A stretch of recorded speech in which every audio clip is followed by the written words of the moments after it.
Goeienaand, good evening, fellow South Africans and citizens of the world. Now, as people who follow my channel would know, I often talk about how inequitable the justice system in South Africa has become. And this is clearly a cause for great concern when it comes to the treatment of the minority groups. And that's becoming self-evident.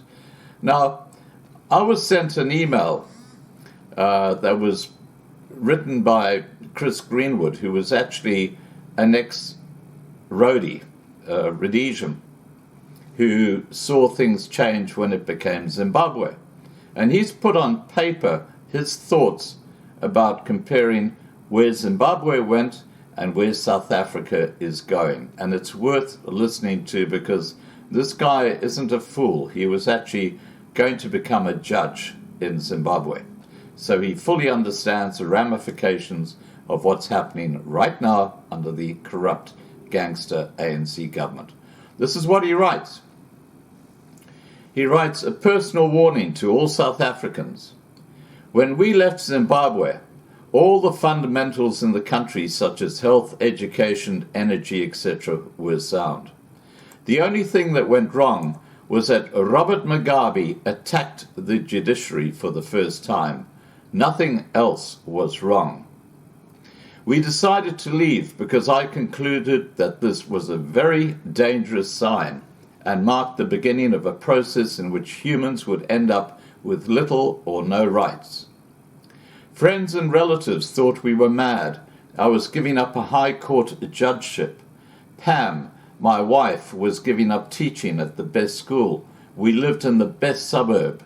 We were giving up a really wonderful life. We gave it all up and went to stay in safe Botswana for 5 years before coming to Mandela's South Africa in 1996. We were fleeing from what we concluded was very, very dangerous, a mindset that was in the process of rejecting the constraint of constitutionalism.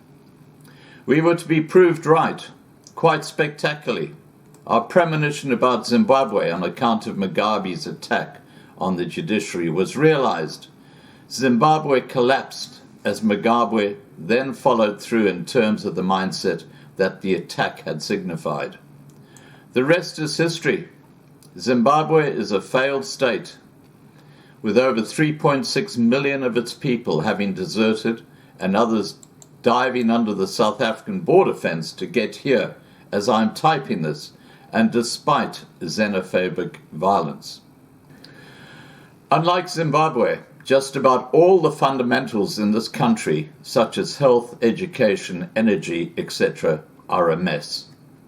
And now we have ANC leadership brazenly breaching the Constitution, treating court orders with contempt and attacking the judiciary. Well, as regards the al-Bashir matter, we see much lamenting about the unfairness of the ICC. Everyone forgets that Africa did set up an African court.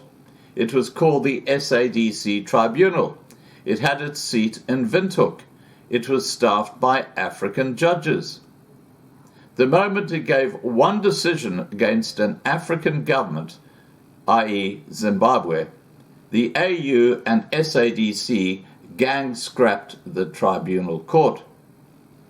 So the mindset and culture that African leaders should be above the law and not subject to the constraint of democratic accountability is deeply entrenched at AU or African Union leadership levels. Now, you might recall just a week ago, we saw what happened with the Pan-African Parliament, the chaos that took place in there. And that was involving people like Julius Malema, unsurprisingly. He goes on to say, I'm not being gratuitously alarmist. I'm simply giving you hard facts about what happened when the executive displayed the culture we are now seeing in beautiful South Africa. As Judge Dennis Davis says, judge for yourself. Beware. Hokoyo. Pass up. P.S. There is much hope for South Africa, as unlike Zimbabwe, there are many voices of protest and reason. By the time Zimbabwe woke up, it was too late. And he concludes by saying, and the Chief Justice, Mogoeng, is as quiet as the mouse instead of defending the judiciary. But then again, he was not appointed on merit, but in terms of cadre deployment. I'll leave you with your own thoughts and comments below this video about that. Please remember to register on Loving Life on YouTube to be kept informed. Please remember to like this video. Please remember to share this video. And above all, please stay safe. And if you're looking at this on lovinglifetv.com, please make sure you register there as well. Take care, guys. Bye for now.